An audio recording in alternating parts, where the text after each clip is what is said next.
Bonjour et bienvenue sur le site du podcast Histoire en série, créé et animé par Nicolas Charles et Johan Chanoir. Au programme, une analyse des séries d'hier, d'aujourd'hui et de demain par des spécialistes des questions mobilisées par nos shows préférés. Histoire en série, c'est le podcast qui met en relation histoire, sciences humaines et séries.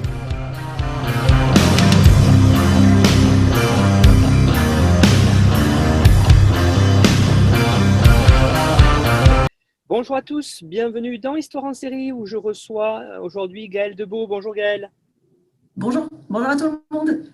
Alors Gaëlle, vous êtes maîtresse de conférences en littérature générale et comparée à l'université de Rennes 2 et membre du laboratoire CELAM. Vos recherches portent sur les enjeux narratifs des productions de littérature contemporaine, littérature imprimée et littérature numérique aussi, sur l'hybridation médiatique du texte et sur son implication concernant l'objet livre et sur les formes de multiplication des récits. Vous vous intéressez en particulier dans les recherches pour les domaines anglophones, français et italien. Donc aujourd'hui, Gaëlle, on se retrouve pour une série qui s'appelle VOA. Alors, peut-être pour commencer, pour celles et ceux qui ne connaîtraient pas, on va se charger essentiellement d'ailleurs aujourd'hui de parler de la saison 1, de ce qui est intitulé partie 1. Est-ce que vous pourriez commencer par faire la présentation générale de la série ? Oui, avec plaisir et surtout, j'ai l'impression souvent que je parle de cette série avec des personnes intéressées par le genre, que ce n'est pas une série qui est très connue en fait, et c'est dommage parce que c'est vraiment une série qui mérite d'être connue. Donc je vais vous présenter un petit peu la série et je vais faire en sorte de vous donner envie d'aller la voir, mais de vraiment pas spoiler trop parce que c'est à mon avis, celles et ceux qui ne la connaissent pas ont tout à gagner à la découvrir. Alors, pour la présenter un petit peu, cette série, VOA, c'est en fait une série qui a été écrite et réalisée, coécrite et co-réalisée par Brit Marling, qui est une actrice, et Zal Batmanglij. Alors, pour le coup, je ne sais pas exactement comment ça se prononce. Et c'est une série qui est distribuée par Netflix. Donc, effectivement, il existe 2 saisons et a priori, ça sera tout. La saison 1 date de 2016 et la saison 2 date, elle, de 2019. Et moi, je vais plus vous parler effectivement de la saison 1. Pour avancer un petit peu dans cette présentation, en fait, Brit Marling et Zal Batmanglij ont déjà travaillé ensemble par le passé, avant de travailler pour cette série, mais ils ont travaillé ensemble plutôt pour des films, en fait, notamment 2 films, Sound of My Voice en 2011 et The East en 2013. Et là, VOA, c'est leur première série à tous les 2. Et je le dis, en fait, d'une part parce que c'est intéressant et d'autre part parce qu'on voit vraiment, je crois, l'influence dans la série VOA d'une mise en récit cinématographique sur sa construction. Ce qu'on peut noter d'emblée, avant que je ne livre un petit résumé de la série, comme particularité, c'est que c'est quelque chose que je n'ai pas rencontré souvent dans les séries que je regarde. En fait, les épisodes de cette saison 1, je n'ai pas vérifié sur la saison 2, ce sont des épisodes de longueur variable. Le plus court fait par exemple un peu plus de 40 minutes, c'est le cas du dernier épisode, et le plus long va faire plus de 70 minutes.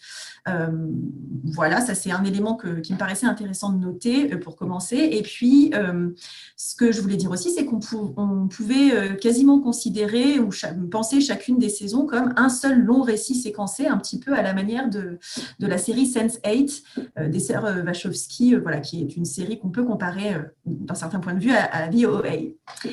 Et puis, deuxième caractéristique initiale que je voulais rappeler, c'est quelque chose qui, moi, en tant que littéraire, m'a beaucoup interpellée, c'est le fait que les 2 saisons, saison 1 et saison 2, s'appellent en fait partie 1 et partie 2, et que chaque épisode ne s'appelle pas épisode, mais s'appelle chapitre. Et ça, c'est intéressant parce que d'une part, ça fait clairement référence à l'univers du livre et d'autre part, surtout, ça montre bien que l'unité de la saison et même l'unité de la série dans son ensemble est à penser au niveau macrostructural. Alors, je vais me concentrer effectivement sur la saison 1 parce que, c'est aussi pour une raison très personnelle, c'est que c'est vraiment la saison 1 qui m'a particulièrement marquée au premier visionnage et c'est un peu de ça dont j'aimerais parler aussi, c'est un peu l'idée à laquelle je vais aboutir. Et aussi parce que je crois que cette saison 1, elle pourrait complètement se suffire à elle-même. Et la saison 2 est super, elle rajoute des éléments et tout ça, mais vraiment, je crois que la saison 1 pourrait se suffire à elle-même, en particulier parce que le dernier épisode est extrêmement bien réussi de mon point de vue. Alors maintenant, si je vous dis un petit peu de quoi parle cette série, je vais d'abord vous lire le très court synopsis proposé par Netflix, qui est, celles et ceux qui auront vu la série seront d'accord avec moi, je pense, qui est assez peu représentatif, je trouve, de ce qui s'y joue. Alors, voilà ce que ça donne. 7 ans après avoir disparu de chez elle, une jeune femme revient avec de mystérieux pouvoirs et recrute 5 inconnus pour une mission secrète. Voilà. Bon, et je précise aussi que Netflix, en tout cas dans l'interface française, déconseille cette série au moins de 16 ans. Et c'est une série qui est classée comme série de science-fiction. On y reviendra peut-être un petit peu après. Alors, bon, je vais quand même essayer de développer un petit peu l'histoire, parce que là, c'est très peu représentatif. Donc, en fait, la saison 1, ça raconte, bien sûr, c'est tout à fait le cas, hein, le retour 7 ans après sa disparition de Prairie, qui est ce personnage principal féminin interprété par l'actrice Brit Marling, qui est donc aussi la co-scénariste de la série. Prairie, c'est une jeune femme aveugle qui a été adoptée par un couple d'Américains de la classe moyenne quand elle était enfant, mais quand elle avait quelque chose comme 5 ans, et qui va, à l'adolescence, disparaître. Voilà, on ne sait pas trop les raisons et la nature de sa disparition au départ, pour réapparaître sur le bord de la route 7 ans plus tard, donc en étant une jeune femme désormais, et surtout, elle n'est plus aveugle au moment où elle réapparaît. Et l'enjeu des 8 épisodes de la première saison, c'est la mise en récit de ces 7 années de disparition, de vacances au singulier, mais aussi de tout ce qui a conduit la jeune femme à disparaître, puis à réapparaître. Et donc, pour cette raison-là, la mise en récit dans cette première saison repose sur de nombreux va-et-vient temporels, beaucoup d'analepses, de flashbacks, quelques prolepses aussi, quelques flash-forward. Et voilà. Et le récit se distingue en fait entre 2 temps principaux, on va dire. Le temps présent, c'est le temps de Prairie qui est revenu. Voilà, c'est après sa réapparition.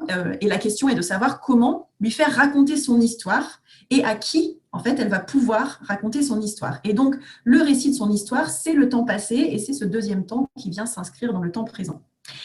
Et bon, je le dis parce que ce n'est pas un spoil non plus, on découvre en fait très vite qu'elle s'est fait enlever. Il y a la question clairement du traumatisme en toile de fond et de la parole qui peut se construire autour du traumatisme.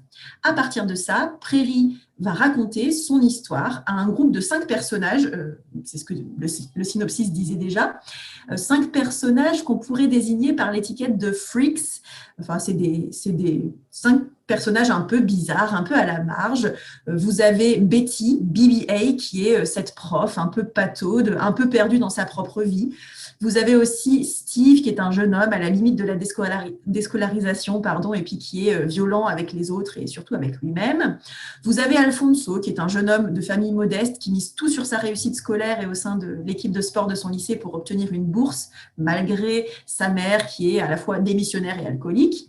Et puis, vous avez Buck, un jeune garçon transgenre qui peine à se faire accepter par sa famille, et Jesse, qui est un jeune garçon, lui aussi, un peu dépressif et ne pouvant compter presque que sur lui-même. C'est un peu la figure du geek dans la série. Donc, ces personnages, au départ, ils n'ont rien d'autre en commun que de s'être retrouvés en quelque sorte au bon ou au mauvais, c'est selon les perspectives, endroits, au bon ou au mauvais moment. Et Prairie, ce personnage féminin principal, a donc vu en eux les auditeurs privilégiés de son récit, qu'elle ne va pas livrer à ses parents, ou en tout cas pas avant la toute fin de la saison, et qu'elle ne va pas non plus livrer au psychologue qui la suit. Voilà, et donc à partir de cette base-là, c'est des choses ce que je viens de dire qui se construisent dans le premier épisode, on a une histoire globale dans les grandes lignes qui est celle d'un savant fou qui s'appelle Hap. Voilà, c'est le dernier personnage que je voulais introduire. Ce personnage de savant fou, Hap, voue son existence à la recherche autour des expériences de mort imminente. Donc, c'est une série qui parle aussi de ça, qui parle de ces expériences de mort imminente et de toute la dimension un petit peu mystérieuse, voire ésotérique qui se joue, qui se construit autour de ces expériences. Ce personnage Hap a rassemblé toute une troupe de plusieurs personnages, ils sont 5 aussi autour de lui, dont Prairie. Tous, ce sont des personnages qui ont connu des expériences de mort imminente et que Hap, donc le savant fou, a enlevé. Et voilà, pendant 7 ans, il va les garder captifs pour mener ces expériences et tenter de percer le mystère de la vie après la mort. Là aussi, c'est des choses qu'on comprend dans les tout premiers épisodes de la saison, donc c'est pas du spoil. Voilà, et je ne vais pas en dire plus sur le contenu même des épisodes, sauf très ponctuellement dans les exemples ensuite, parce que je crois que c'est vraiment une série dont les effets reposent en très grande partie sur l'histoire et sur la façon dont l'histoire est construite et racontée. Et je crois qu'il faut vraiment pouvoir le découvrir selon le dispositif qui a été pensé par les scénaristes. Et voilà, et donc c'est un peu de ça dont je voudrais parler aussi peut-être à la fin de l'épisode du jour. Donc je laisserai les auditeurs et les auditrices découvrir tout ça. Et puis pour terminer sur la présentation de la série, voilà, je ne parle pas de la saison 2, mais elle est intéressante, elle fait basculer encore dans un nouveau niveau de réalité, donc ça vaut quand même le coup d'aller la voir aussi. Et puis, je précise qu'il y a 2 saisons et Netflix a mis fin au partenariat avec les co-scénaristes, mais il aurait dû y en avoir plus, 5 je crois. Seulement, voilà, Netflix a décidé d'arrêter la diffusion juste après la fin de la saison 2 et ça a causé vraiment un certain émoi parce que autant la fin de la saison 1 c'est une vraie fin, autant la fin de la saison 2 c'est pas vraiment une vraie fin. Et donc moi, je pense un peu au fond de moi, à vrai dire, on n'a pas fini d'entendre parler de cette série et que voilà, probablement que Brit Marling et Zal Batmanglij vont sans doute prolonger ou poursuivre le travail qu'ils ont commencé à construire parce que ça s'inscrit aussi de façon plus large dans un intérêt qu'ils ont tous les deux pour tout ce qui se construit autour du discours sectaire, de la croyance, des effets d'adhésion, etc., etc. Voilà, et juste pour finir cette présentation, je disais au tout début que VOA, ce n'est pas une série qui est très connue en fait, et ce n'est pas une série qui a donné lieu non plus à beaucoup de recherches, en tout cas en France. Donc j'ai fait quelques petites recherches avant l'épisode, et j'ai surtout vu cette série traitée dans des travaux de mémoire, de recherche de master, et on peut en citer, alors il y en a 3, 4, quelque chose comme ça, mais il y en a 2 en particulier qui sont vraiment intéressants. Le travail de Jeanne Canu-Lacoste qui porte une comparaison entre Stranger Things et VOA, qui fonctionne vraiment bien, et le travail de Carole Merceron en architecture qui s'intitule « S'imaginer l'au-delà, utiliser l'architecture pour représenter l'abstrait », qui est vraiment aussi un travail tout à fait intéressant. Justement, ça va faire la transition avec ce que je voulais vous dire, ce que vous venez d'annoncer à l'instant, Gaëlle, puisque comment on peut classer, j'allais dire, cette série, à quel genre elle se rapporte, vraiment cette question de l'appartenance générique est, je pense, très importante parce que peut-être de par le cadre géographique, on pourrait dire comme ça, de la série, mais aussi de par le genre, hein, vous avez parlé d'expériences entre la vie, la mort, des choses comme ça. Comment vous la verriez, vous, vraiment, cette série, Gaëlle? Merci pour la question. En fait, je mentionnais au tout début de la présentation que Netflix avait accolé l'étiquette science-fiction à cette série. Et c'est vrai que moi, c'est quelque chose qui ne me paraît pas très évident en termes d'étiquette, en termes de genre. Et oui, voilà, je voulais m'arrêter un petit peu sur cette question parce que je crois qu'il y a déjà beaucoup de choses qui se nouent en fait à cet endroit-là. Parce que quand on dit série de science-fiction et qu'on lit le synopsis que j'ai lu tout à l'heure, on a l'impression qu'on se situe dans un univers vraiment très science-fiction. En fait, elle a disparu, limite, elle s'est fait enlever par les aliens, elle revient. Bon, bref, on s'imagine autre chose que ce que la série est vraiment. Et ce qu'il faut comprendre, c'est que cette série VOA, elle est vraiment ancrée dans un cadre complètement réaliste pour le coup. Alors, 2 éléments déjà pour caractériser ce cadre, enfin 2 éléments, oui, très concrets de géographie et même un peu d'architecture en fait aussi. D'abord, une grande partie du récit, en fait tout ce qui se passe dans le temps présent, est situé dans un lotissement, donc d'une banlieue américaine, d'une ville américaine, dans un lotissement semi-abandonné, en fait, comme si le lotissement avait été voilà, un projet architectural et d'urbanisme assez intéressant, assez ambitieux, et puis qu'il avait été abandonné en cours de route, en cours de construction, si bien que certains des personnages habitent dans des maisons qui ont été terminées et que d'autres maisons ont été laissées comme ça, semi-construites, à moitié abandonnées. Voilà, donc on est dans une sorte de lotissement abandonné. La couleur de l'image qu'on voit à l'écran n'implique vraiment pas du tout d'enjeu en termes d'esthétisation. Enfin, les tons utilisés sont souvent des tons ternes, le temps est maussade quasi tout du long de la série. D'ailleurs, c'est un peu déprimant, il faut bien le dire. Et en termes d'esthétique, ce serait un peu comme finalement le Wisteria Lane de Desperate Housewives, mais en ton sépia et avec des maisons qui seraient toutes un peu pareilles, ternes, sans fioritures, sans vie, il n'y a pas de fleurs, il n'y a pas d'arbres. Bon, et je le disais, il y a un temps maussade aussi tout au long de la saison 1. En fait, je pense que c'est une saison, enfin, ça n'a pas d'incidence, je crois, dans le récit, mais c'est une saison qui se déroule intégralement en fait, en automne-hiver. Il pleut très régulièrement, la lumière est toujours un peu faible, sauf lors du dernier épisode. Je l'ai déjà dit, vraiment, je trouve que ce dernier épisode est très réussi. Dernier épisode dans lequel, lors d'une des scènes finales, on voit le personnage d'Alfonso face à un ciel rayonnant, bleu, limpide, face à lui, des arbres qui ont retrouvé toutes leurs feuilles et du vent dans les feuilles. Et voilà, ça, je trouve que ça tranche vraiment avec le reste de la saison et du traitement de l'image et de l'atmosphère. Et donc, pour en revenir au lotissement, c'est un cadre qui est vraiment récurrent dans les épisodes et il serait comme le symbole, enfin, c'est comme ça que je le vois, comme le symbole à lui tout seul d'une certaine Amérique en perte de vitesse, c'est-à-dire avec ces familles qui sont toutes plus ou moins dysfonctionnelles, qui vivent dans des maisons qui se ressemblent toutes plus ou moins et qui ont toutes l'air un peu sorties du jeu vidéo Sims, alignées au bout d'une route, alignées au bout d'une route qui se termine en cul-de-sac, hein, et vraiment, c'est très symbolique. Encore une fois, la route se termine par un rond-point qui ne ramène qu'à lui-même. En fait, c'est un cercle clos. Et voilà, là, on ne peut pas s'empêcher de penser à des formes de labyrinthe, de penser à Borges et à son jardin au sentier qui bifurque, qui est d'ailleurs le nom d'un des épisodes, je crois l'épisode 6 de la saison 1. Et donc voilà, clairement, ce lotissement qui est le cadre privilégié, traité de façon réaliste, c'est aussi une métaphore du labyrinthe dans lequel les personnages sont coincés. Et pour cette raison-là, c'est aussi le point de départ de l'aventure, en fait, tout simplement. Puisque c'est dans ce lotissement que se retrouvent, et dans une des maisons abandonnées de ce lotissement, que se retrouvent les 5 personnages rassemblés autour de Prairie et à qui elle va raconter son histoire.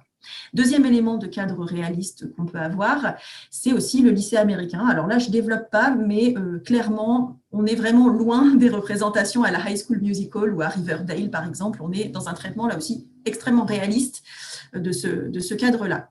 Et puis, toujours dans cette lignée d'une série réaliste, en définitive, on peut la qualifier ainsi parce que c'est une série qui traite, alors sans en faire le sujet principal ou sans en faire voilà, l'élément central, qui traite de problématiques bien connues de la société américaine, par exemple la question des armes à feu, et par exemple aussi la question des enlèvements d'enfants, ce qui n'est pas là sans faire penser à une autre série qui date à peu près de la même époque, distribuée par Netflix, Unbreakable Kimmy Schmidt, qui le traite là pour le coup de façon beaucoup plus drôle, parce que DOA n'est pas une série drôle. Et ça me faisait penser aussi à cette question des enlèvements d'enfants, et ça me faisait penser à la question du fait divers et à la mode des podcasts de true crime, un peu aussi type Faites entrer l'accusé en France, enfin en tout cas tout ce plaisir que l'on a en tant que spectateur, plaisir un peu paradoxal, que l'on a en tant que spectateur à écouter des histoires criminelles, des histoires d'enlèvement. Voilà. Donc, on est clairement là dans une série réaliste qui réfléchit à la mise en récit de la factualité et des faits divers. Et à partir de ce cadre-là, on a une forme d'ouverture. Parce que là, vous vous dites peut-être en m'écoutant, mais alors pourquoi est-ce que c'est une série de science-fiction ? Enfin, quel est le rapport avec la science-fiction ? Et donc, on a une ouverture de ce cadre réaliste vers des éléments de science-fiction, mais en fait, pour moi, beaucoup plus vers des éléments relevant du fantastique, en réalité. Pourquoi ? Parce que tout simplement, on a ce thème de la vie après la mort qui est traité de façon mystique, on pourrait dire, parce qu'on a des personnages, et notamment le personnage de Prairie, qui va avoir des prémonitions. Et tout ça, on le voit dès le premier épisode, qui met en scène ces expériences de mort imminente et aussi qui construit l'idée hautement fantastique que la mort ne serait peut-être pas le terme de l'existence, mais qui sait, une sorte d'accès vers un ailleurs.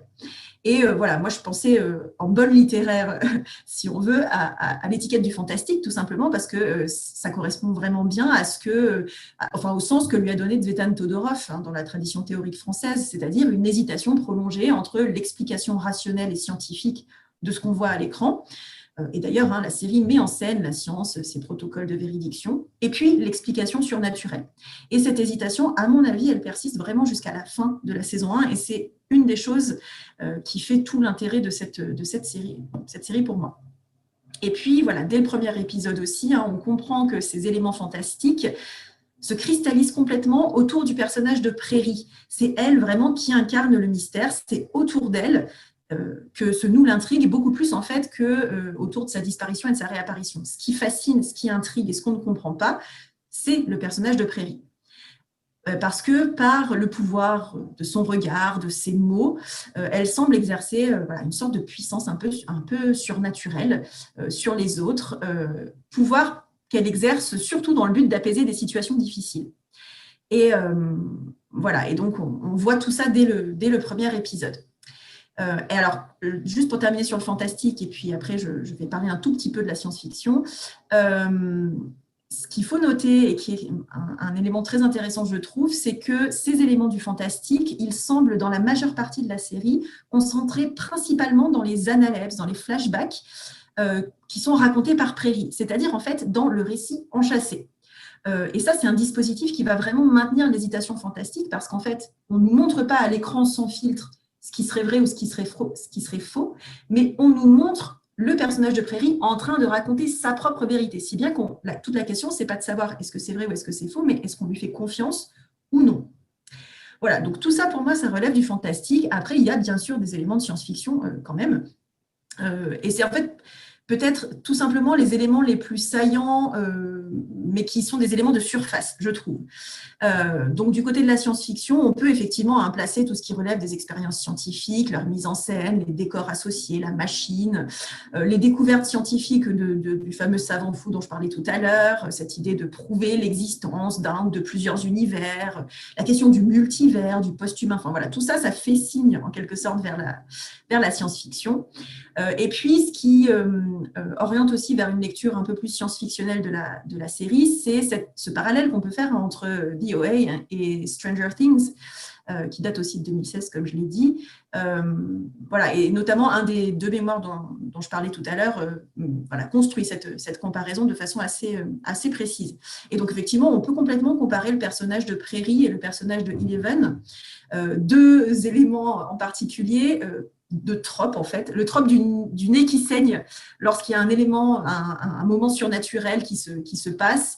Par exemple, quand le personnage va connaître une prémonition, c'est le cas pour Prairie, elle va saigner du nez. Pour Eleven, c'est quand elle met en œuvre son pouvoir. Et puis, autre clin d'œil comme ça, autre trope repris dans la série, c'est les lumières qui clignotent quand, là aussi, un des personnages doté d'une forme de pouvoir va exercer son pouvoir. Donc ça aussi, on le retrouve dans la série VOA. Voilà, et donc tout ça fonctionne vraiment à la manière de clin d'œil. Et le dernier élément de clin d'œil qu'on peut évoquer, c'est cette image qu'on voit à l'écran à la fin de chacun des chapitres qui signe la fin des épisodes.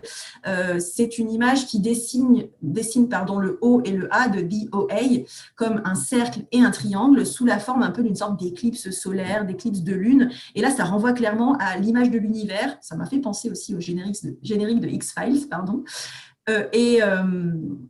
Voilà, voilà, il y a des éléments visuels comme ça qui renvoient un peu à cette question d'un ailleurs, qui serait un ailleurs dans l'univers. Ça fait un peu penser à Interstellar, par exemple. Voilà. Donc, pour moi, l'étiquette science-fiction, elle fonctionne, mais en fait, voilà, c'est un peu un leurre, en fait. C'est ce que je dirais pour terminer sur cette question-là.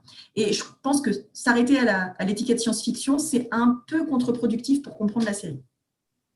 Et puis, les auditeurs qui voudraient aller plus loin, peut-être, peuvent écouter l'épisode numéro 17 avec Natasha Weisder, justement aussi sur Stranger Things, et voir, je suis tout à fait d'accord avec vous, Gaël, ce parallèle qui sont vraiment très, très visibles là-dessus. Donc, c'est vrai que cette étiquette science-fiction, pourquoi pas, effectivement, parce que il y a ces nombreuses perches entre les deux séries, hein, vous l'avez dit, de la même époque d'ailleurs, c'est assez troublant. J'aimerais maintenant qu'on entre véritablement dans les thématiques de la série. Thématiques, il y en a plusieurs, mais moi, il y a une première qui saute peut-être aux yeux. C'est une thématique qui, de façon générale, celle de l'enfermement. Et celle de l'enfermement, on peut la qualifier, vous l'avez dit, avec ces notions d'enlèvement, donc d'enfermement physique. Et on pourrait aller peut-être aussi jusqu'à ces notions d'enfermement mental, hein, c'est-à-dire tous ces cadres mentaux qui apparaissent là et qui montrent bien aussi que certains personnages sont prisonniers à l'intérieur d'eux-mêmes, véritablement. Ouais, et effectivement, je crois qu'il y a tout un discours qui se construit autour de cette notion d'enfermement, avec l'enfermement visible, on pourrait dire, hein, c'est effectivement le personnage de Prairie qui a été enlevé et qui est enfermé pendant 7 ans, et cet enfermement visible est une sorte de relais vers tout un tas d'autres situations qui ne sont pas enfermement nécessairement par les personnages, jusqu'à ce qu'ils en prennent conscience. Et oui, quelque chose qui serait plus de l'ordre de l'enfermement mental. Donc, pour aller un petit peu plus avant dans cette question, d'ailleurs, juste pour rebondir sur votre question, hein, je crois qu'il y a aussi cet enjeu-là dans Stranger Things, autour du personnage d'Eleven, en fait. Hein, comment se libérer alors qu'on est enfermé, alors qu'on vit dans un laboratoire, etc. Et donc, bon, sur ces situations, ces conditions d'enfermement, on va dire, il y a effectivement d'abord l'enfermement concret, celui de Prairie, donc principalement situé dans ce récit dans le passé, ce qu'elle a vécu pendant ces 7 ans de captivité. Et là, cet enfermement, tout simplement, elle est dans une sorte de cage, on va dire. Et ce qui est intéressant, c'est qu'il se met en place aussi à partir de tout un dispositif de surveillance qui pourrait avoir l'air de rien comme ça dans la série, mais qui me paraît lourd de signification. Et alors voilà, juste un élément que je voulais évoquer pour commencer ce point, c'est quelque chose que j'ai trouvé assez terrible, que je trouve toujours, même au visionnage suivant, assez terrible. Ça se situe dans le 2e épisode, je crois, au moment de l'enlèvement de Prairie, en fait. Hein, quand elle se fait enlever, donc, comme je l'ai dit au tout début, elle est aveugle et elle va suivre le personnage de Hap de son plein gré. Voilà, elle va le suivre de son plein gré et en fait, elle ne voit pas, au moment où il l'amène chez lui, elle ne voit pas, puisqu'elle est aveugle, tous les signes de ce qui la menace quand elle arrive dans ce lieu d'habitation qui est en fait aussi le laboratoire de Hap et aussi le lieu de captivité de ses cobayes. Et dans une forme d'ironie dramatique assez terrible, le spectateur, lui, comprend exactement ce qui attend Prairie. On ne l'avait pas forcément compris avant, mais on le comprend à ce moment-là parce que lui, le spectateur, voit la porte blindée, il voit les systèmes de surveillance, etc. Donc là, c'était juste un petit élément comme ça de détail pour exemplifier. Mais pour le reste, on va découvrir au fur et à mesure des épisodes un véritable dispositif panoptique, un dispositif raffiné de surveillance par lequel le personnage de Hap observe tous les faits et gestes de ses prisonniers, qui sont clairement là vraiment comme des rats dans un laboratoire. Et ce dispositif d'enfermement qui est mis en place par Hap va venir prolonger, en fait, dans la 2e partie de la série, de la saison, toutes les images d'enfermement qui ont été construites visuellement dans la première partie de la saison. Le lotissement labyrinthe, par exemple, les pièces à l'intérieur des maisons qui sont toujours de plus en plus petites, et puis aussi de nombreux jeux de miroirs dans lesquels vont se refléter d'autres miroirs, etc. Là aussi, c'est une perspective très borgésienne. Et aussi des lieux où chacun est sous le regard de tout le monde, comme par exemple le réfectoire dans le lycée, qui est un grand espace comme ça, très ouvert, très vitré, avec des jeux de miroirs et de lumière, et avec des mezzanines, des estrades sur lesquelles se situe par exemple le proviseur, par exemple les enseignants qui viennent surveiller comme ça les étudiants, les élèves. Mais la série, elle ne se contente pas de mettre en scène ce dispositif de surveillance, mais elle va venir l'interroger en instituant une sorte de dialectique entre enfermement et libération, enfermement du corps et libération des esprits. En fait, c'est assez intéressant de voir que l'enfermement le plus difficile n'est pas nécessairement celui qui est le plus visible. Ce n'est pas forcément le moment où Prairie est dans sa prison qu'elle vit les choses les pires, en quelque sorte. Et là, je crois qu'il y a un rapprochement qui peut faire, enfin, je ne résiste pas à en parler, en fait, parce que c'est un livre que j'aime beaucoup, un rapprochement qu'on peut faire avec un roman qui est assez peu connu, d'un écrivain qui, lui, l'est beaucoup plus, c'est Jack London, donc écrivain américain du début du XXe siècle. Et c'est un roman qui s'appelle Le Vagabond des étoiles, qui date de 1915. Alors, je recommande chaleureusement la lecture de ce roman à tout le monde, et en particulier à celles et ceux qui ont aimé DOA, puisque ce roman, Le Vagabond des étoiles, c'est un roman dans lequel le protagoniste est injustement emprisonné. Donc, il est dans une prison... Pour le coup, il n'est pas enlevé ni rien, mais enfin, il est quand même dans une prison alors qu'il ne devrait pas y être. Et par ailleurs, dans cette prison, il est torturé et maintenu dans une camisole de force. Et pour lutter contre cet enfermement qui le maintient contre son gré jusqu'à son corps lui-même qui est dans cette position contrainte avec la camisole de force, le personnage par la force de son esprit, c'est-à-dire en fait par le pouvoir de l'imagination, va réussir à quitter son corps et à revivre des vies antérieures que le lecteur va pouvoir lire. Donc voilà, ça me fait pas mal penser, ça fonctionne assez pareil en fait, de façon assez similaire, c'est ce roman et puis la série. Et voilà, et c'était juste, je voulais simplement le signaler pour l'été et pour une petite lecture des vacances, voilà. Et donc, en parallèle de cet enfermement, de cette réflexion sur l'enfermement, il y a toute une réflexion sur la culture médiatique, parce que, bon, voilà, je viens de le dire, les dispositifs de surveillance, ce sont des caméras de surveillance, ce sont des écrans d'ordinateur, des choses comme ça. Et alors, dans cette série, ce n'est pas un thème principal du tout, mais c'est quand même quelque chose qui est tissé comme ça en toile de fond et qui revient d'un épisode à l'autre. Il y a toute la question de la culture de l'image, de la circulation des images, de leur diffusion.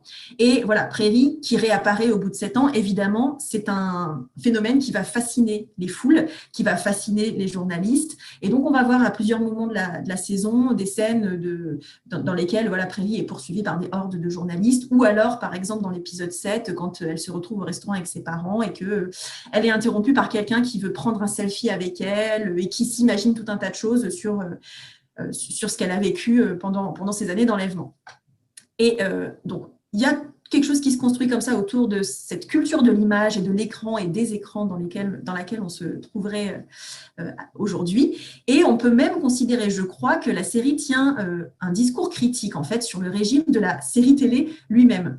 Parce que, en fait, en tant que spectateur, et ça, c'est un peu dérangeant à certains moments, c'est volontaire, mais c'est un peu dérangeant dans la série, à certains moments, le spectateur se retrouve clairement dans une position semblable à celle de Hap, en fait, celle du savant fou, parce que le spectateur regarde son écran à l'extérieur de la série, tout comme Hap regarde des écrans dans lesquels il voit ses prisonniers agir. Et forcément, le spectateur se demande, mais est-ce que ma posture comme ça de spectateur passif face aux écrans ne me met pas dans la même position que ce savant fou qui expérimente avec ses cobayes c'est une question qui est d'autant plus justifiée qu'on voit dans la série une mise en confrontation entre deux types d'écoute ou deux types d'expérience du récit, en quelque sorte. En gros, l'écoute collective des récits au coin du feu. Prairie raconte tous les soirs aux 5 personnages qu'elle a rassemblés autour d'elle son histoire. Donc, c'est une écoute collective, ça fonde une communauté.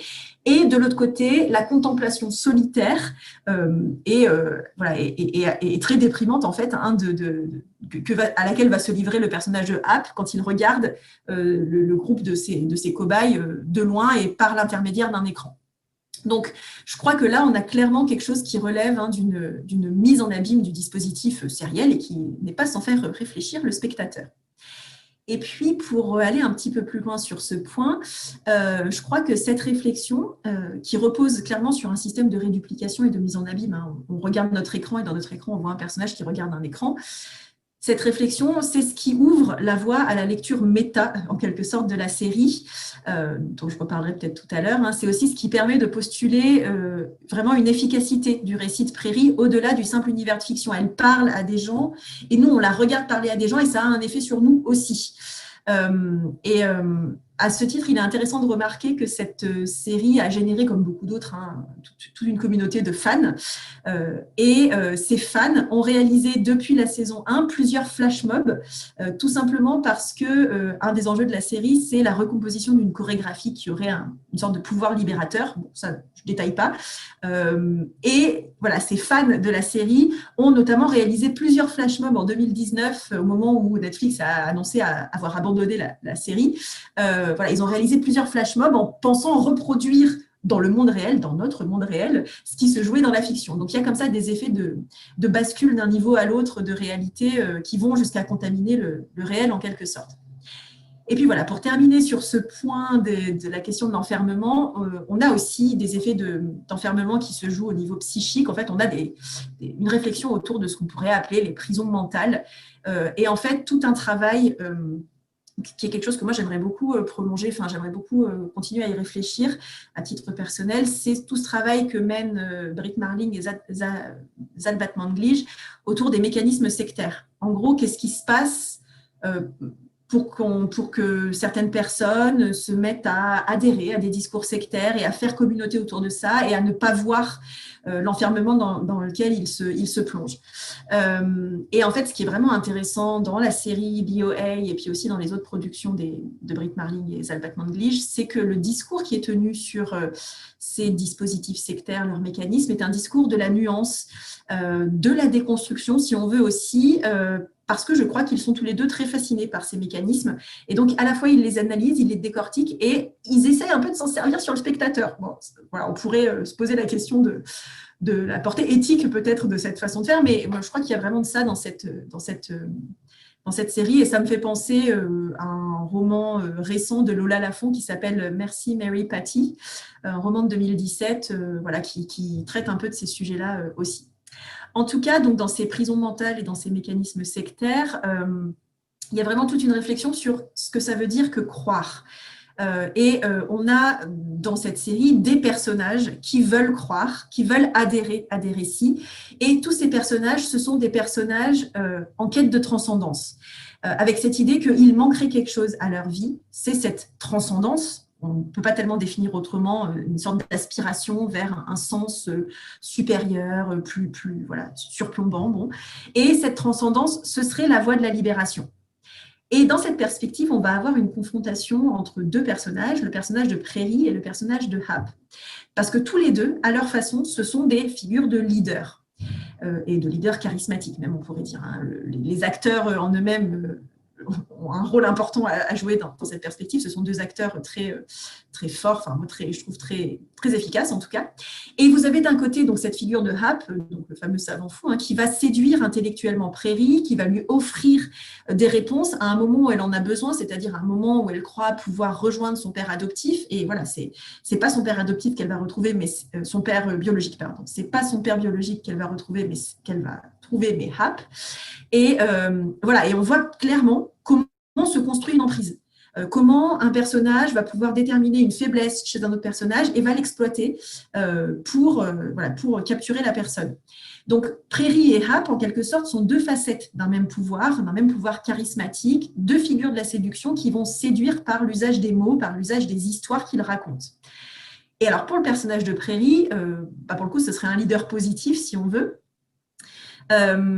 parce que parmi les éléments du fantastique dans l'histoire qu'elle nous raconte, il y a ce qu'elle va vivre pendant ses expériences de mort imminente, et elle dit qu'elle rencontre pendant ses expériences une sorcière qui s'appelle Khatun, qui lui a transmis un mystère. Et j'emploie le mot mystère à dessein parce que vraiment, ça n'est jamais nommé autrement et ça ne pourra jamais être nommé autrement qu'un mystère. Elle lui transmet un mystère dont elle devient la porteuse et qu'elle doit à son tour transmettre aux autres, à ceux qui l'écoutent, à ceux à qui elle raconte son histoire. Qu'elle doit transmettre d'ailleurs soit par le récit, soit par la chorégraphie. Et donc, c'est ça qui fait d'elle The OA. Donc, je ne vous dis pas ce que ça veut dire The OA, mais ça veut dire quelque chose.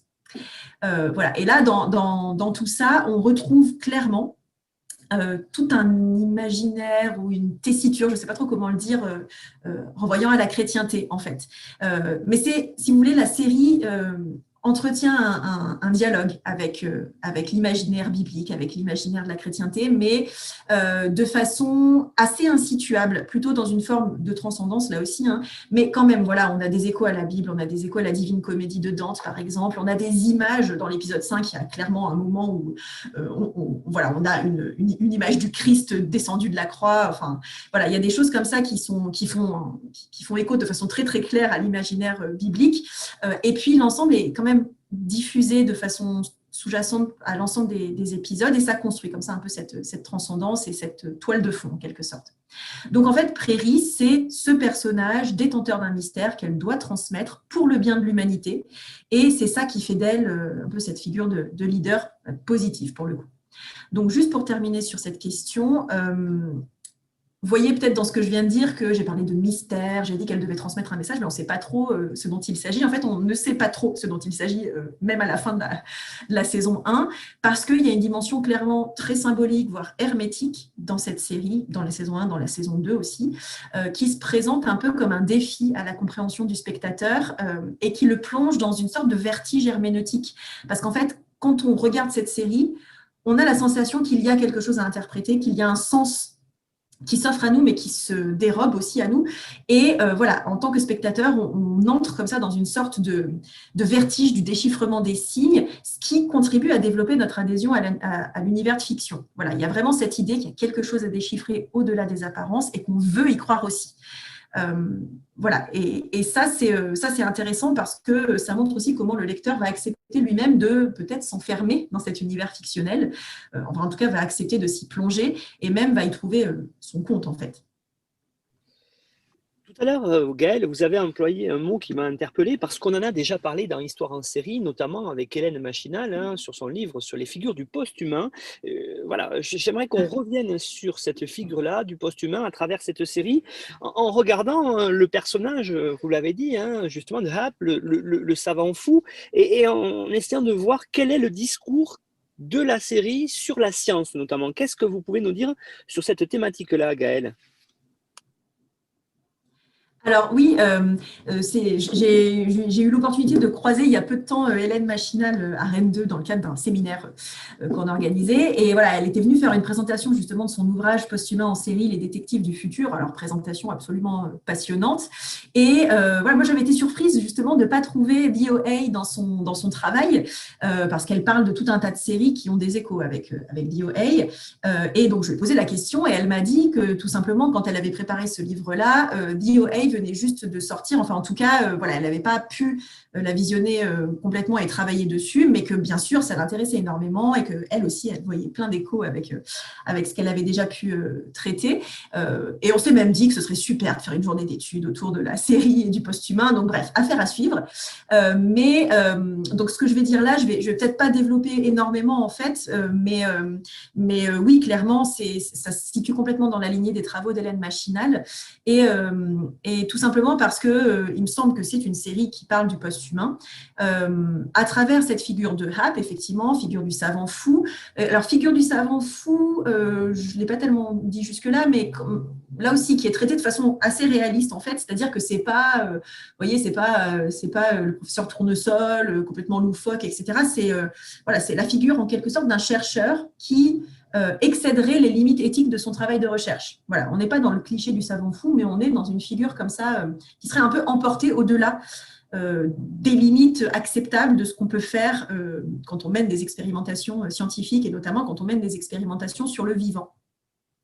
Et là aussi, mais bon, je crois que DOA est une série très nuancée, mais là aussi, il y a quelque chose qui se construit dans la nuance parce que vous allez avoir dans un des épisodes, je crois que c'est l'épisode 6, une confrontation en fait entre Hap, donc cette figure de savant qui dépasse les bornes, et un autre chercheur qui travaille un peu sur les mêmes objets que lui, qui s'appelle Léon, et qui lui est clairement du côté du mal. Léon, c'est celui qui mène des expériences sur l'humain, sur cette question de la vie après la mort, pour en tirer un profit financier. En fait, c'est le méchant capitaliste, si on veut. C'est celui qui mène ces recherches-là avec de mauvaises intentions.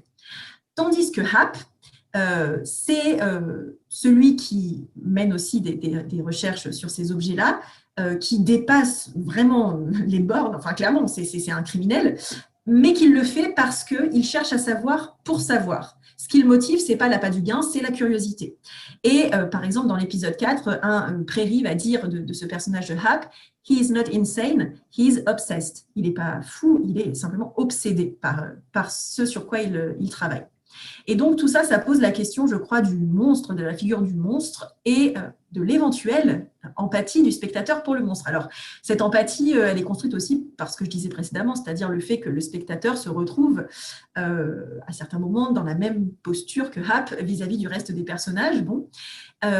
Et puis aussi parce que Hap, en séduisant Prairie par ses paroles, par ce qu'il lui offre et par ce qu'il lui propose, va aussi, d'une certaine façon, séduire le spectateur.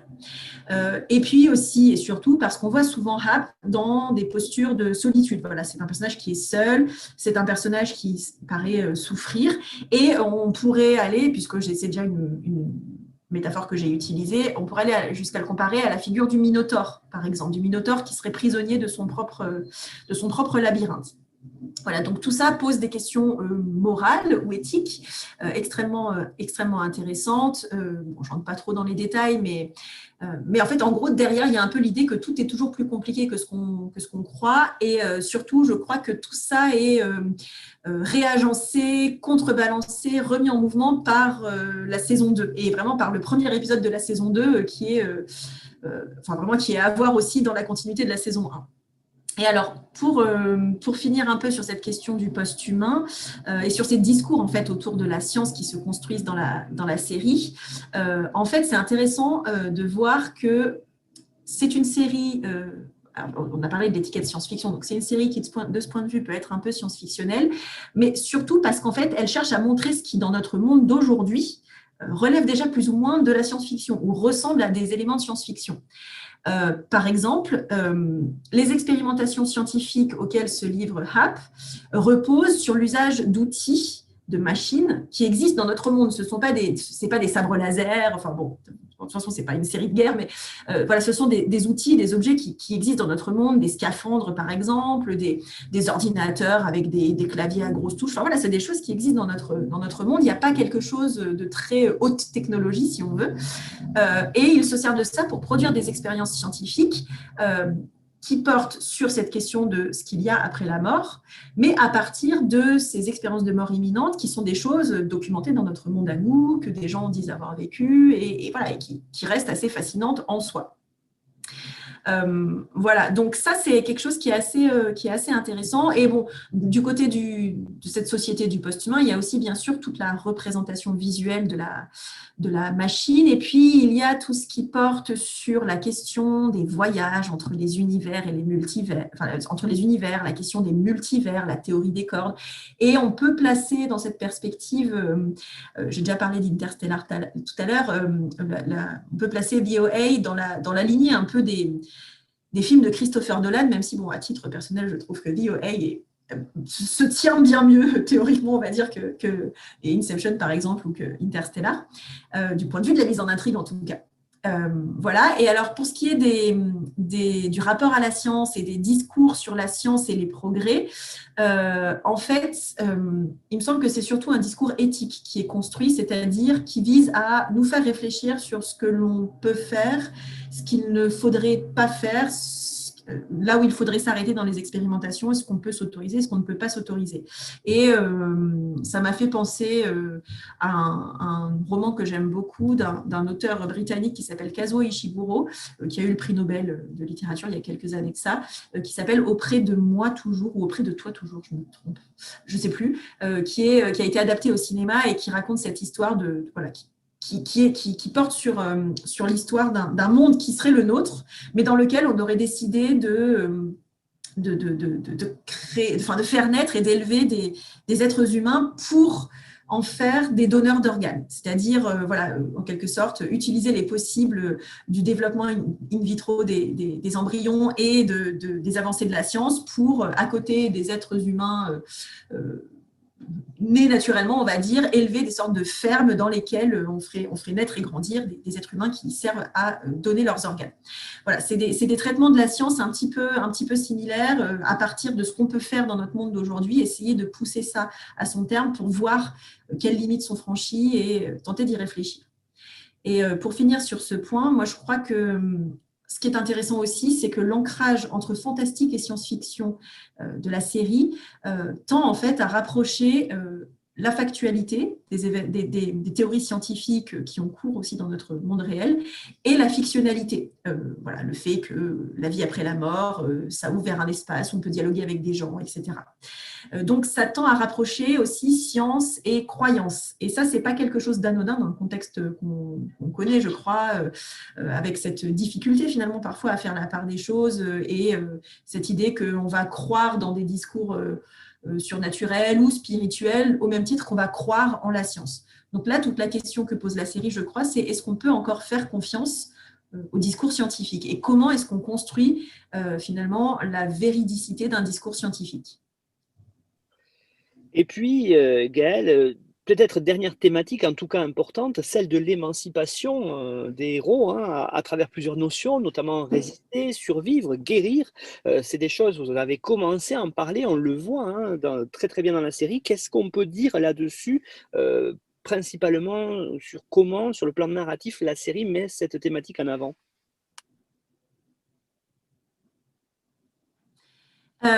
Oui, alors en fait, bon, je pense qu'on l'a compris jusqu'à présent, c'est une série qui oppose des puissants et des faibles en quelque sorte, voilà, qui enferme des gens qui cherchent à se libérer. Et d'une certaine façon, c'est une série qui montre comment est-ce qu'on peut construire des forces alternatives quand on est en situation de faiblesse. Voilà, comment est-ce qu'on peut se sortir de situations difficiles quand on est en position de faiblesse.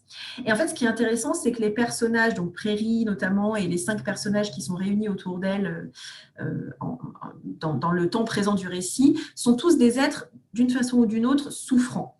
Et moi, ce qui m'a beaucoup plu aussi, ce qui m'a beaucoup touchée en fait dans cette série, c'est que c'est une série qui tient un discours assez fin sur la question de la maladie mentale. Alors, sur la question du traumatisme, j'entre pas trop dans les détails parce que j'en ai un petit peu parlé. Hein, cette question du traumatisme, c'est ce qu'a vécu Prairie, et tout l'enjeu, c'est de savoir comment on peut raconter le traumatisme, comment raconter ce qui lui est arrivé et à qui.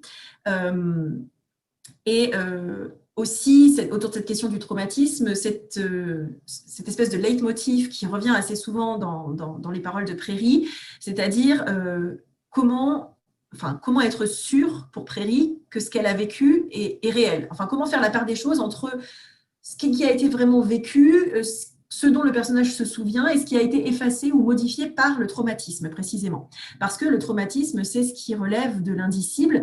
Donc, tout l'enjeu de la série, c'est comment mettre en mots cet indicible. La question de savoir à qui raconter, en fait, correspond aussi au fait qu'il ne sert à rien de raconter à celles et ceux qui ne pourraient pas la croire, qui n'auraient pas la capacité de croire dans le discours de Prairie, ce qui est un peu le cas de ses parents, en fait. Donc, de ce point de vue-là, il y a quelque chose d'intéressant parce que cette question de la maladie mentale dans la série, elle va clairement venir prolonger l'hésitation fantastique, puisque vous allez avoir une opposition entre différents groupes de personnages autour de Prairie, ceux qui croient en ces récits, qui voient en elle VOA, une élue en quelque sorte, qui a un destin collectif à accomplir, et les autres, c'est-à-dire ses parents principalement, qui voit dans ses prémonitions, dans ses discours, dans ses récits, dans ce qu'elle a vécu, des signes de psychose, en fait. Voilà. Donc, en toile de fond, on a aussi tout un discours sur la médication et l'usage qu'on peut faire des médicaments pour, là aussi, contrôler, donc enfermer les personnages souffrants. Et dans cette perspective, l'hésitation va vraiment être maintenue et elle va même être un petit peu radicalisée, si on veut, dans les derniers épisodes, autour de cette question de la vérité ou de la fiction, c'est-à-dire ce que raconte Prairie, est-ce que c'est vraiment ce qui lui est arrivé ou est-ce que c'est quelque chose qu'elle construit, qu'elle réinvente en fait à partir de cet indicible. Voilà, et bon, il n'y a pas de réponse à cette question, tout simplement parce que ce n'est pas tout à fait la bonne question. La question, ce n'est pas tellement de savoir si ce que Prairie nous raconte est vrai ou pas, que de savoir si ça a besoin d'être vrai pour qu'on y croit. Et cette question, est-ce que ça a besoin d'être vrai pour qu'on y croit, elle est primordiale dans la série, parce qu'on a cette idée que le récit de soi, peut soigner. Celui qui raconte peut se soigner en racontant son histoire, mais aussi ceux qui écoutent peuvent se soigner de leurs propres maux, de leurs propres souffrances en écoutant l'histoire des autres. Et ça, c'est vraiment quelque chose je trouve, d'extrêmement intéressant dans cette série. Par exemple, dans l'épisode 8, le psychologue du FBI qui suit Prairie et à qui elle ne se confie pas vraiment, mais à qui elle parle, va dialoguer avec Alfonso, un des 5 autour de Prairie, et il va lui demander s'il connaît ce qu'on appelle le trauma secondaire. Le trauma secondaire étant un phénomène psychologique documenté qui consiste à prendre en quelque sorte la souffrance de l'autre pour que l'autre puisse survivre. C'est-à-dire finalement accepter le récit du traumatisme de l'autre et le faire sien, voire subir une sorte de traumatisme de seconde main, si on veut, par le récit même de ce trauma premier. Et moi, là, ça m'a beaucoup fait penser à tout ce qui a pu se dire ou se jouer après la Seconde Guerre mondiale, par exemple, et la difficile mise en récit, enfin en tout cas le difficile témoignage de ce que les déportés avaient vécu en camp de concentration. Voilà. Et donc, il y a quelque chose de cet ordre-là aussi, d'accepter en tant que spectateur ou en tant qu'auditeur le traumatisme vécu par l'autre. Et puis, il y a cette idée que raconter son histoire ou écouter l'histoire de l'autre, c'est construire en commun une forme d'empathie. Et c'est une série qui réfléchit vraiment à cette valeur de l'empathie, du soin pour l'autre, de la gentillesse aussi, de l'ouverture à autrui, d'une forme de compassion, si on veut retrouver un vocabulaire un peu chrétien. Et donc, voilà, là, on a une nette opposition entre les personnages qui ne peuvent pas écouter, donc globalement les parents, et les parents de tous les personnages en fait. Tous les personnages, ces 5 personnages autour de Prairie ont aussi des parents et des relations très difficiles à leurs parents. Et tous ces parents-là sont des gens qui ne peuvent pas ou qui ne savent pas écouter leurs enfants. Et de l'autre côté, on a tous les personnages qui savent écouter ou qui apprennent à écouter. Par exemple, c'est le cas de Steve ou de Alfonso dans le groupe des 5. Ils ne savent pas intuitivement écouter, mais ils vont apprendre à écouter au contact de Prairie. Donc, en gros, pour terminer sur ce point, il y a vraiment cette idée politique. Je pense que c'est vraiment une interprétation politique qu'on peut faire de cette saison 1, cette idée que par le récit, on peut reconstruire un collectif et que ce collectif d'écoute, c'est un espace d'empowerment, d'encapacitation.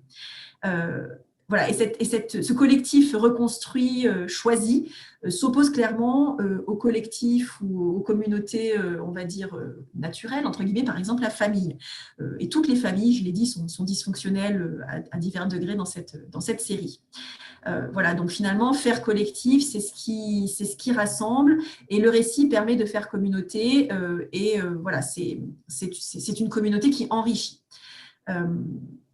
Donc voilà, pour terminer sur cette idée, je dirais que le discours politique que la série va construire, c'est cette idée que l'organisation collective, c'est ce qui permet la puissance politique des plus faibles. Gaël, je voulais profiter d'être avec vous, qui êtes maître de conférence en littérature comparée, pour parler peut-être de l'écriture fictionnelle dans cette dernière partie de l'émission, pour voir avec vous justement comment on fait pour raconter une histoire, et une histoire, vous l'avez dit, une histoire qui est prenante, à travers justement ici l'écriture fictionnelle d'une série comme The OA. Oui, alors ça, c'est quelque chose qui m'intéresse beaucoup à titre personnel, parce que effectivement, mes objets de recherche portent donc, sur des romans du contemporain, on va dire, et sur la façon dont on construit des histoires, dont on met en intrigue en fait des histoires. Moi, ça m'avait frappé au premier visionnage, ça continue de me frapper quand je revois la saison 1 en particulier. Il m'a semblé dès le début que cette série The OA, cette saison 1 en particulier, c'était ça construisait un discours en fait méta, si on veut, méta-narratif, méta-discursif, autour de c'était une théorisation de la fiction et de ses pouvoirs. Voilà, c'est une série qui parle de ça aussi, qui théorise ce que peut la fiction sur celles et ceux qui acceptent ou qui adhèrent aux univers de fiction. Donc ça s'ouvre, c'est un questionnement qui s'ouvre clairement à partir du moment où on considère que cette série cherche à se construire comme une histoire prenante, c'est-à-dire qu'elle repose sur une mise en intrigue qui vise à littéralement intriguer le spectateur, le captiver. Alors bien sûr, c'est le cas dans beaucoup de séries, c'est même le cas dans toutes les séries, c'est un des enjeux de la sérialité en elle-même, mais je dirais que dans The OA, ça se joue à tous les niveaux en quelque sorte. Et donc voilà, vraiment, la lecture méta de cette série est complètement encouragée par le dispositif, j'en ai parlé jusque-là. Voilà, et donc, par exemple, la structure de la série en elle-même, elle fait signe comme ça vers cette construction d'un univers de la fiction dans lequel on serait amené à se plonger. Par exemple, vous avez... je crois, c'est pas explicite. Borges, la référence à Borges, elle est explicite. Mais cette autre référence dont je vais parler, elle n'est pas explicite. Mais je crois quand même qu'elle infuse toute la saison 1. C'est la référence aux 1001 nuits. Donc, dans Les Mille et Une Nuits, je pense que tout le monde connaît cette référence, dans Les Mille et Une Nuits, vous avez le personnage de Scheherazade, qui est la conteuse, celle qui raconte des histoires, et qui, en fait, utilise le fait de raconter des histoires, donc le fait de créer des univers de fiction dans lesquels on va pouvoir se plonger, comme une résistance, une façon de résister et de se protéger face au risque de mort. Pourquoi ? Parce que voilà, le sultan a décidé de prendre une nouvelle épouse après qu'il a mis à mort, fait mettre à mort sa précédente femme parce qu'elle l'avait trompé. Et donc, pour se prémunir de nouvelles tromperies, le sultan décide de prendre une épouse le soir et puis de la mettre à mort le lendemain matin. Comme ça, il est sûr qu'elle le tromperont pas. Je le traite avec un peu d'ironie, mais c'est pas drôle du tout, hein, quand même. Et alors, Scheherazade, elle arrive dans cette histoire comme celle qui va réussir à dénouer la situation problématique parce qu'elle va trouver ce subterfuge de raconter au sultan toutes les nuits des histoires et précisément, elle va s'interrompre au meilleur moment de son histoire au petit matin en prétextant la fatigue et en demandant au sultan une journée supplémentaire de vie pour pouvoir lui raconter la suite de l'histoire la nuit prochaine. Et le sultan, bien sûr, qui est quelqu'un qui adore les récits comme nous tous, accepte et donc c'est comme ça que Scheherazade parvient à rester en vie et à se sauver. Bon, alors, Prairie, pour moi, c'est une sorte de Scheherazade dans la série, où en tout cas, elle reprend un peu cette façon de faire de Scheherazade, puisqu'elle va raconter son histoire aux 5 personnages autour d'elle, nuit après nuit. Il y a plusieurs éléments dans la série qui expliquent pourquoi elle ne peut pas tout raconter d'une traite, donc et le groupe doit se reconstituer nuit après nuit.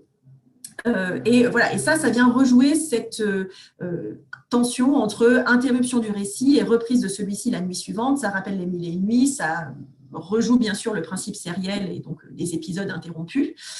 Et puis, ce que Prairie va faire, comme chez les Scheherazade, c'est qu'elle va venir mettre l'accent sur le moment de l'interruption et de la reprise. Par exemple, à la fin de l'épisode 7, qui est donc l'avant-dernier épisode, on commence à atteindre l'acmé de la saison. L'épisode se termine par un retour sur le visage de Prairie qui dit au personnage « Ce soir, je vais finir mon histoire. Est-ce que vous êtes prêts ?» Et hop, l'épisode s'arrête et là, on passe à l'épisode suivant. Donc là, c'est vraiment un cliffhanger absolu. On a absolument envie de cliquer sur la suite. Heureusement, sur Netflix, dès le départ, on peut tout voir d'une traite. Donc, il n'y a pas trop d'attente, mais on imagine bien quand même ces effets d'attente qui sont construits. Dans Les Mille et Une Nuits, Scheherazade, elle raconte ses histoires la nuit, comme je viens de le rappeler. Et traditionnellement, la nuit, c'est l'espace privilégié, ou en tout cas la soirée, la fin de soirée, c'est l'espace privilégié de la mise en récit collective. C'est le moment du conte au coin du feu. Et de ce point de vue-là, j'aimerais bien citer le travail d'une chercheuse en littérature comparée, en littérature slave, qui s'appelle Victoire Feuillebois, qui a soutenu il y a quelques années de ça déjà une thèse qui s'intitule « Nuit d'encre, les cycles de fiction nocturne à l'époque romantique », où elle travaille précisément sur ce topos du récit au coin du feu. Et ce qu'il faut noter, c'est que Prairie, elle ne raconte son histoire que la nuit et uniquement après un rituel d'allumage de bougies. Donc, on n'a pas un feu de bois, mais on a comme ça des petites bougies autour desquelles les personnages se réunissent dans l'obscurité pour écouter les histoires de Prairie. Alors, le travail de Victoire Feuillebois porte notamment sur ce dispositif au sein des récits littéraires et finalement, ce qu'elle montre, Victoire Feuillebois, c'est en quoi ce dispositif peut être lu comme un embrayeur de récit second, c'est-à-dire, voilà, vous avez ce récit premier qui présente des personnages réunis autour du feu et un des personnages prend la parole pour dire « Ah ben moi les amis, j'ai une histoire à vous raconter et la voici ». Et là, on entre dans le récit enchâssé, dans le récit second, dans la parole de ce personnage qui raconte son histoire. Ce que montre Victoire Feuillebois, c'est qu'au XIXe siècle en particulier, c'est un embrayeur notamment de récits fantastiques. On a un cadre réaliste, et là, tout à coup, un personnage commence à raconter une histoire un peu fantastique, comme on pourrait le faire au coin du feu, en soirée chamallow grillé, où on raconte des histoires pour se faire peur. Voilà, et ça, je crois que c'est exactement ce qui se joue dans VOA.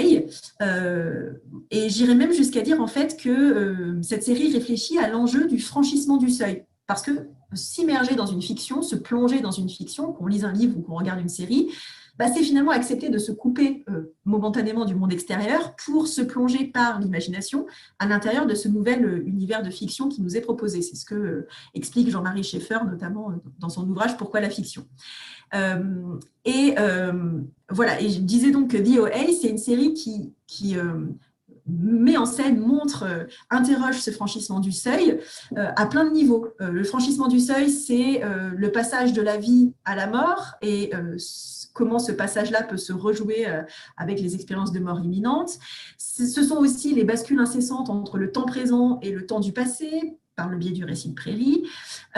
Et en plus, parmi le rituel, au sein du rituel qui impose Prairie aux autres personnages rassemblés autour d'elle et à qui elle raconte son histoire, donc, il y a cette obligation qu'elle leur demande de faire, quand ils quittent leur domicile, de laisser leur porte ouverte.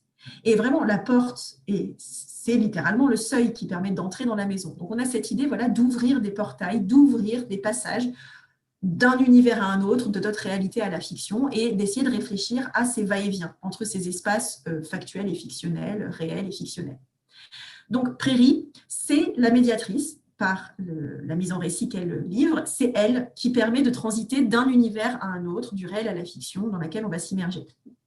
Tout comme elle-même, par ses expériences de mort imminente, elle va transiter d'un univers à un autre. Voilà, et donc, de ce point de vue-là, moi je crois que la série, elle tient de façon implicite, mais ce n'est pas très difficile de le décoder malgré tout, un discours sur ce que c'est que raconter une histoire, bien raconter une histoire et s'immerger dans une fiction. Cela dit, ce discours méta, il n'est pas du tout gratuit. Voilà, ce n'est pas juste un petit jeu comme ça, un petit peu brillant. Ce n'est pas gratuit et ça vise à montrer et à mettre en scène l'emprise des discours sectaires. J'en parlais, mais voilà, pour moi, c'est une démonstration en fait. Cette série, c'est une démonstration de comment ça fonctionne. Et je crois vraiment qu'on peut aller jusqu'à postuler un parallélisme entre l'adhésion sectaire et l'adhésion à la fiction. C'est-à-dire ce qui vous arrive quand vous vous immergez dans une fiction et que vous y prenez plaisir, c'est potentiellement ce qui se passe aussi pour des personnes qui adhéreraient à des mouvements sectaires. J'ai retenu en particulier une phrase prononcée par Prairie au personnage à qui elle raconte son histoire dans le premier épisode. Et c'est le premier épisode, donc c'est une phrase qui s'adresse vraiment autant aux personnages qu'aux spectateurs. Elle leur dit « You have to pretend to trust me until you actually do. Il faudra que vous fassiez semblant de me croire jusqu'au moment où vous me croirez vraiment. » Voilà, et donc, il y a clairement cette idée-là de construction d'une croyance, et puis la mise en scène, elle va jusqu'à réactiver l'expression croire quelqu'un les yeux fermés, puisque en fait, elle va demander au personnage qui écoute son histoire de fermer les yeux pour mieux l'écouter. Sachant qu'elle a été aveugle avant, donc il y a aussi cette idée qu'on écoute peut-être mieux quand on ne voit pas. Enfin, en tout cas, écouter un récit et s'immerger dans une histoire, ce serait se laisser aller, faire confiance, se rendre vulnérable, un peu comme l'enfant qu'on était et à qui on racontait des histoires pour l'endormir en fait. Et puis, on commence à le comprendre dans l'épisode 2, un des personnages du petit groupe réuni autour de Prairie, Alfonso en particulier, incarne le sceptique, c'est-à-dire celui qui ne parvient pas à croire ou qui va croire malgré lui, qui résiste en fait. Et Alfonso, c'est un personnage qui est vraiment intéressant dans la série parce qu'il symbolise à lui tout seul toute l'idéologie du self-made man, celui qui va réussir à se faire lui-même, la méritocratie, tout ça. Et la série montre que c'est un discours, que ça aussi c'est une idéologie, c'est-à-dire une croyance en fait, qui mérite aussi d'être déconstruite. Donc Alfonso, c'est l'incrédule, c'est l'apôtre Thomas, si on veut, qui ne croit pas tant qu'il n'a pas touché du doigt les stigmates du Christ, quoi. Et Alfonso, c'est celui qui menace à tout moment de briser l'harmonie du groupe.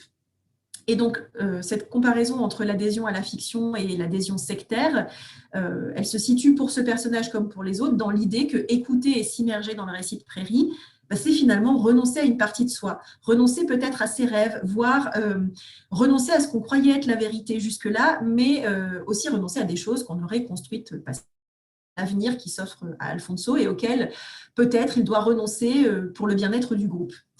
Donc finalement, croire, s'immerger dans une fiction, croire à un récit, c'est peut-être aussi se mettre en danger. Voilà, et donc là encore, on retombe sur cette question que j'évoquais tout à l'heure. L'enjeu, c'est de croire, donc ce n'est pas tellement de savoir si ce qu'on nous dit, c'est vrai ou ce n'est pas vrai. Ce qui compte, c'est de savoir si on veut y croire ou si on ne veut pas y croire. Vous avez évoqué tout à l'heure, Gaëlle, quelque chose de très intéressant par rapport à la série elle-même, c'est le pouvoir qu'elle a sur ses spectateurs quand on la regarde. On est parfois hypnotisé peut-être, en tout cas peut-être bouleversé aussi, enfin les sentiments sont propres à chacun, mais qu'est-ce que vous pourriez dire là-dessus et en particulier peut-être de comment l'écriture fictionnelle permet de voir tout ça? Oui, alors c'est vrai que je pense que on réagit tous différemment, bien sûr, à une série. Moi, je crois que vous venez de dire hypnotisé et puis bouleversé. Moi, je crois que c'est les deux, en fait. Il y a un peu des deux. Hypnotisé parce que voilà, on est dans ce principe d'immersion, on se plonge, tout est fait pour qu'on se plonge de plus en plus dans cet univers de fiction et tout est fait pour nous y maintenir par ce vertige herméneutique que j'évoquais, etc. Donc, oui, on est comme un petit peu fasciné comme un lapin dans les phares d'une voiture et on n'arrive plus tellement à en sortir. Et puis, bouleversé parce que c'est aussi… bon, j'ai un peu du mal à analyser les raisons très, très objectives pour lesquelles cette série produit un tel effet sur moi, mais je sais que je ne suis pas la seule, puisque j'ai pu en parler avec d'autres. Je trouve que c'est une série qui, émotionnellement, est très puissante aussi. Et c'est là, en fait, où on peut considérer qu'il ne s'agit pas non plus d'une simple réflexion méta sur les pouvoirs de la fiction, mais que c'est aussi une série qui cherche à démonter ces mécanismes-là pour mieux les comprendre, pour mieux les mettre en œuvre, pour mieux toucher le spectateur. Parce que vraiment, The OA, pour moi, c'est une série qui a des effets très puissants sur ses spectateurs. Ce n'est pas une série qui laisse indifférent. Et ces effets sont d'ailleurs eux-mêmes très ambivalents. Parce que ce n'est pas simplement qu'on va jouer à croire à ce qu'on nous raconte, parce qu'après tout, normalement, on sait bien qu'on est en train de regarder une fiction, donc bon, il suffit d'éteindre la télé et puis c'est fini. Mais il y a aussi des passages comme ça où on va se retrouver dans des positions qui sont désagréables. J'évoquais tout à l'heure le parallélisme qu'on peut faire entre Hap qui regarde les écrans et nous qui regardons la série. Mais je crois qu'il y a un moment qui est pire, bien pire que ça, dans l'épisode 4, qui est un épisode qui va mettre en scène, donc c'est un épisode assez difficile parce que c'est un épisode qui met en scène les tortures que Hap inflige au personnage qui le tient captif. Et ces épisodes de torture qui reposent sur un dispositif machinique un peu spécial, le spectateur les vit en caméra subjective, c'est-à-dire en première personne, en fait, comme si on était nous-mêmes dans ce dispositif de torture. Alors là, c'est extrêmement angoissant et je pense que c'est une des raisons pour lesquelles cette série est déconseillée au moins de 16 ans. Voilà, et donc c'est une série qui va venir réfléchir concrètement à que l'univers fictionnel va pouvoir avoir sur le spectateur par le biais des émotions qu'elle va construire, qu'elle va susciter, qu'elle va chercher à susciter chez le spectateur. J'ai déjà parlé du pouvoir soignant des récits et de l'empathie, et je crois que cette idée d'empathie, elle traverse l'écran en fait, et voilà, on ressent de l'empathie aussi pour les personnes. Et puis ce que je trouve très très fort dans cette série, mais là je n'ai pas les outils je crois pour analyser ça, mais c'est tout ce qui se construit dans les jeux de regard des acteurs. Il y a vraiment quelque chose, il y a souvent des gros plans un peu furtifs, mais quand même sur tel personnage qui va regarder tel autre personnage, et le regard en lui-même dit beaucoup de choses. Et ça passe à travers l'écran également, je crois. Et puis, sur cette question du pouvoir des émotions et des émotions suscitées au-delà de la frontière de l'écran, si on veut, il y a cette idée que les émotions, elles se transmettent parce qu'elles s'incarnent dans des corps. Et donc, on voit à l'écran, par exemple, des corps qui dansent. Il y a cet enjeu de la chorégraphie que mettent en place les captifs et qui a un pouvoir spécifique dans le récit, avec cette idée que c'est une chorégraphie qu'il faut faire avec intention et volonté pour qu'elle fonctionne. Or, c'est précisément cette que les fans de la série ont retenu pour le transcrire dans notre monde à nous et en faire des événements type flash mob ou autre. Et puis, il y a aussi tout un travail dans cette série sur le motif musical, la variation du motif musical. La bande-son, la bande originale de la série est très riche. Et voilà, tous les morceaux ou tous les éléments sonores qui traversent la série sont extrêmement porteurs de sens aussi et servent à transmettre aussi l'émotion au spectateur et en particulier au-delà de l'écran. Et sur ce point-là, puis je m'arrêterai là aussi sur tout ce que je viens de dire déjà sur cette série, c'est vraiment pour moi une série, enfin en tout cas pour la saison 1, qui a une fin parfaite. Enfin, je suis assez difficile en fait. Moi, je trouve toujours que les fins de séries ou les fins de films sont rarement réussies. Enfin, je trouve toujours qu'il y a voilà, on ne sait jamais vraiment trop bien comment finir une série ou comment finir un film. Il y a quelques films ou il y a quelques séries comme ça que je trouve particulièrement bien réussies dans leur épisode final ou dans leur moment final, parce que précisément, ça laisse le spectateur avec tout le poids de son émotion qui fait que la série va continuer à résonner au-delà de sa clôture. C'est donc cette fin de la saison 1 de The OA que je mets à titre personnel sur le même plan que la fin, par exemple, de Mélancolia de Lars von Trier et la fin du film Mommy de Xavier Dolan, qui sont deux fins là aussi que je trouve extrêmement fortes et qui vont mêler comme ça une sorte d'acmé dans le récit, d'acmé des sentiments des personnages, d'acmé des émotions transmises aux spectateurs et de feux d'artifice visuels et sonores, musical, etc. Et donc pour moi, c'est dans cette fin de la première saison que se cristallisent tous ces enjeux du pouvoir de la fiction, du pouvoir des émotions. Et voilà, et après la saison est finie et vous restez avec tout ça en tant que spectateur ou spectatrice, et c'est difficile de savoir quoi en faire. Et donc après, voilà, on en fait un épisode de podcast. Gaëlle Debeau, merci beaucoup pour ce très riche et très instructif épisode de podcast justement sur The OA. On a bien compris votre analyse et en même temps votre passion pour cette série-là, et c'était très très intéressant de pouvoir évoquer tout ça avec vous. Alors vous avez fourni aussi, comme tous les intervenants et intervenantes, une bibliographie indicative que l'on retrouve sur la page de l'épisode sur notre site histoireensérie.com, et puis pour celles et ceux qui voudraient continuer la discussion sur cet épisode-là, retrouvez-nous sur notre fil Twitter @histoiresérie, ainsi que sur le groupe Facebook de Histoire en série, sur lequel on échange. Les échanges sont nombreux et permettent comme ça de poser des questions autour des séries analysées par nos intervenants et intervenantes. Merci beaucoup Gaëlle pour vraiment cette émission qui était très très sympathique à suivre sur une série, vous l'avez dit, et c'est vrai aussi, ça sert aussi, j'espère en tout cas, à ça, Histoire en série, à mettre en avant certaines séries méconnues. Je pense que là c'était le cas, et j'espère qu'ensuite il y aura après ça des auditeurs et auditrices voudront découvrir The OA. À bientôt Gaëlle. Merci beaucoup. J'espère aussi, et merci pour l'accueil, c'était super. Très intéressant, et puis si vous avez votre projet qui va au bout avec Hélène Machinal, n'hésitez pas, on sera ravis de le diffuser dans Histoire en série. Au revoir Gaëlle. Super, merci beaucoup, au revoir.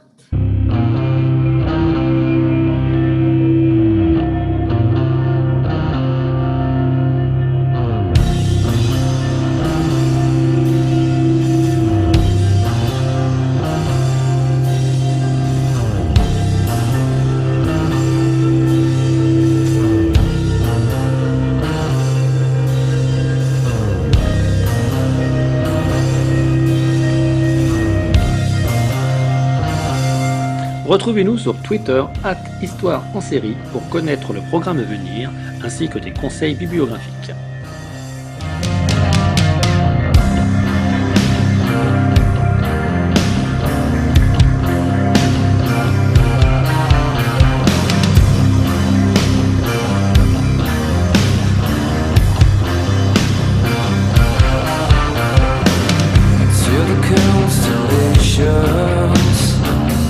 Travel not just to clear.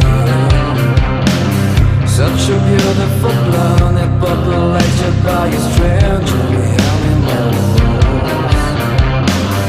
Unless I missed again, you want to more for